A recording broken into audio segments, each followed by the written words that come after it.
Baik, Assalamualaikum warahmatullahi wabarakatuh. Selamat pagi Ananda, semoga Ananda masih tetap bersemangat dalam mengikuti pembelajaran jarak jauh. Tentunya di semester 2 kali ini, saya harap atau Miss harap Ananda tetap bersemangat, disiplin, tidak lagi bermalas-malasan. Seperti janji kita dan kesepakatan kita di semester ganjil yang lalu, bahwasanya di semester kedua kita akan membahas tentang seni teater. Dan nanti ada beberapa tema yang akan Miss buat dan Ananda bisa memilihnya yang mana yang akan nanti kita praktekkan. Baik, kita masuk ke seni teater. Apa itu seni teater? Dalam sejarahnya, kata teater berasal dari bahasa Inggris, teater atau teater, bahasa Prancis, teater, dan dari bahasa Yunani, teatron. Secara etimologis, kata teater dapat diartikan sebagai tempat atau gedung pertunjukan. Sedangkan secara istilah, kata teater diartikan sebagai segala hal yang dipertunjukkan di atas pentas untuk konsumsi penikmat. Ya, kemudian kita masuk ke pengertian seni teater. Teater adalah istilah lain dari drama. Tetapi dalam pengertian yang lebih luas, teater adalah proses pemilihan teks atau naskah. Jika ada penafsiran, penggarapan, penyajian, atau pementasan, dan proses pemahaman atau penikmat dari publik atau audiens, bisa pembaca, pendengar, penonton, pengamat, kritikus, atau peneliti. Ya. Selain itu, istilah teater dapat diartikan dengan dua cara, yaitu dalam arti sempit dan dalam arti luas. Teater dalam arti sempit dideskripsikan sebagai sebuah drama atau perjalanan hidup seseorang yang dipertunjukkan di atas pentas, disaksikan banyak orang dan berdasarkan atas naskah yang tertulis. Sedangkan dalam arti luas, teater adalah segala adegan peran yang dipertunjukkan di depan orang banyak seperti ketoprak, ludruk, wayang, sintren, jangger, mamanda, dagelan, sulap, akrobat, dan lain sebagainya. Mungkin yang sering sekali Ananda dengar itu adalah seperti sulap, ya kan?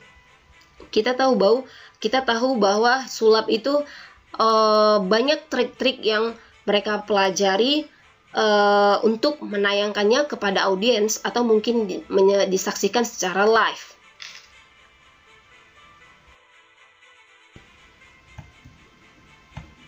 Baik, dalam perkembangannya istilah teater selalu dikaitkan dengan kata drama. Hubungan kata teater dan drama bersandingan sedemikian erat yang pada prinsipnya keduanya merupakan istilah yang berbeda.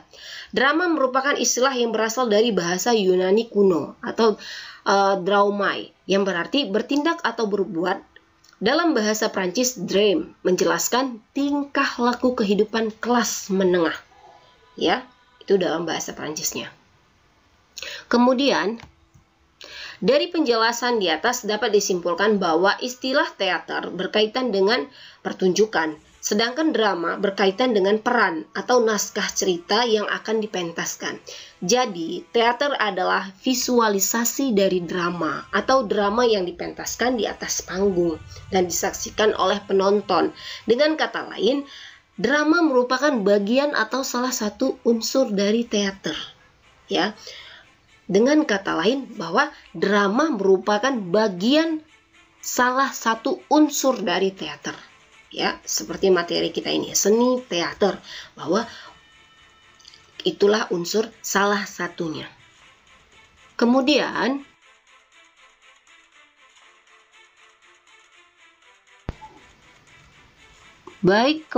setelah kita berbicara tentang pengertiannya, tentu ada sejarahnya. Sejarah teater. Waktu dan tempat pertunjukan teater pertama kali dimulai tidak diketahui. Adapun yang dapat diketahui hanyalah teori tentang asal mulanya. Di antaranya teori tentang asal mula teater adalah sebagai berikut. Yang pertama berasal dari upacara agama primitif. Bahwasanya unsur cerita ditambahkan pada upacara semacam itu yang akhirnya berkembang menjadi pertunjukan teater. Meskipun upacara agama telah lama ditinggalkan, tapi teater ini tetap hidup terus-menerus hingga sekarang. Ya kan? Kemudian berasal dari nyanyian untuk menghormati seorang pahlawan di kuburannya. Dalam acara ini seseorang mengisahkan riwayat hidup sang pahlawan yang lama-kelamaan diperagakan dalam bentuk teater. Ya. Kemudian berasal dari kegemaran manusia mendengarkan sebuah cerita. Ya, cerita ini kemudian juga dibuat dalam bentuk teater. Kisah perkuburannya, kepahlawannya, mungkin di dalam cerita pahlawan itu sudah pasti ada perang dan sebagainya. Ya, kemudian kita lanjut. Nah, itu tadi sejarah singkatnya, ya kan? Sekarang kita masuk jenis-jenis teaternya. Ya, bahwasanya di submateri ini kita tadi membahas pengertian, kemudian sejarah, ya, kemudian jenis-jenis teaternya. Ya, teater menurut jenisnya. Imade Bandem dan Salmugionto tahun 1996 membagi teater daerah di Indonesia menjadi dua, yaitu teater tradisional dan teater modern. Yang pertama, teater tradisional, teater non-tradisional atau teater modern.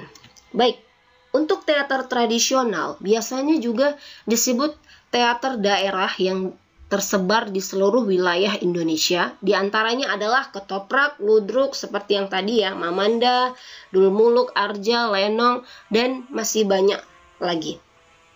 Biasanya cerita dalam teater tradisional mengusung budaya setempat dan disampaikan secara improvisasi tanpa naskah. Baik, tentu Ananda bertanya bagaimana ketoprak itu, ludruk itu, Mamanda itu. Kebetulan memang di pertemuan yang kali ini Miss hanya menyebutkan jenis-jenisnya. Ya, untuk pertemuan minggu ke depan saya akan memberikan contoh apa itu yang dimaksud dengan ketoprak, ludruk, dan sebagainya ya Ananda.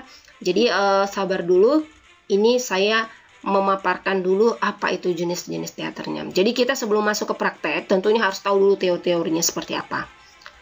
Kemudian kita ke slide berikutnya. Ya, di sini saya hanya mencontohkan gambar covernya saja, bahwasanya contoh teater tradisional itu yang pertama banjet, longser, reog.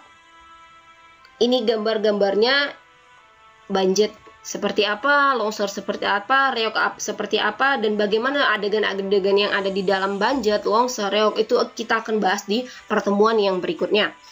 Kemudian juga Ananda, seperti yang minggu semester ganjil kemarin, saya sudah mengingatkan bahwasanya nanti tema untuk praktek kita itu temanya dari saya, ya. Kemudian kita masuk ke ciri-ciri teater tradisional. Teater tradisional mempunyai ciri-ciri sebagai berikut. 1. Pementasan panggung terbuka, lapangan atau halaman rumah. Yang kedua, pementasannya sederhana. Yang ketiga, ceritanya turun-temurun. Ya, itulah tadi dari teater tradisional. Teater non-tradisional atau teater modern, kita masuk ke tahap yang keduanya. Secara umum adalah teater yang penyampaian ceritanya berdasarkan pada naskah dan sumber ilmunya dari dunia barat, dan juga bahannya dan kejadian-kejadian sehari-hari atau karya sastra. Ya, itu pembedanya. Jadi kalau misalnya kalau teater tradisional itu adalah turun-temurun. Namun kalau untuk yang modern, dia itu ilmunya berasal dari dunia barat, kemudian kejadiannya juga kejadian sehari-hari atau berdasarkan karya sastra seseorang, ya. Kemudian contoh teater modern, ya, drama, teater, sinetron, film. Ya, ini ada beberapanya. Bahwasanya yang pertama itu adalah drama, kemudian yang kedua itu adalah teater, kemudian ini adalah sinetron, dan yang bawah adalah film. Ya.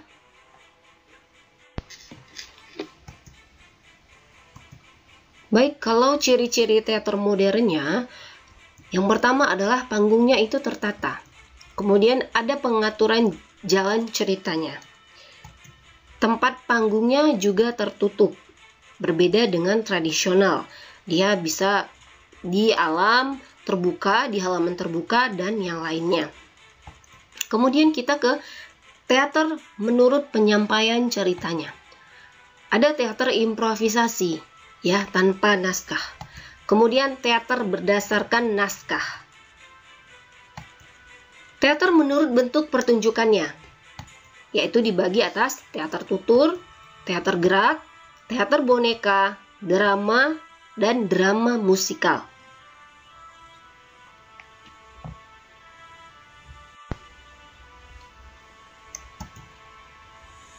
Baiklah Ananda, pertemuan pertama kali ini saya tutup sampai di situ dulu untuk materinya.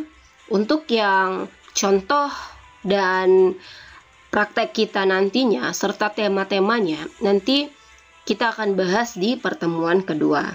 Semoga di pertemuan yang pertama kali ini di semester genap Ananda tetap bersemangat dan tidak lagi menunda-nunda tugas dan tidak lagi bermalas-malasan. Semoga Ananda dan keluarga juga tetap dalam lindungan Allah Subhanahu wa Ta'ala dan dijauhkan dari segala macam penyakit, tentunya virus corona. Wabillahi taufik wal hidayah. Wassalamualaikum warahmatullahi wabarakatuh.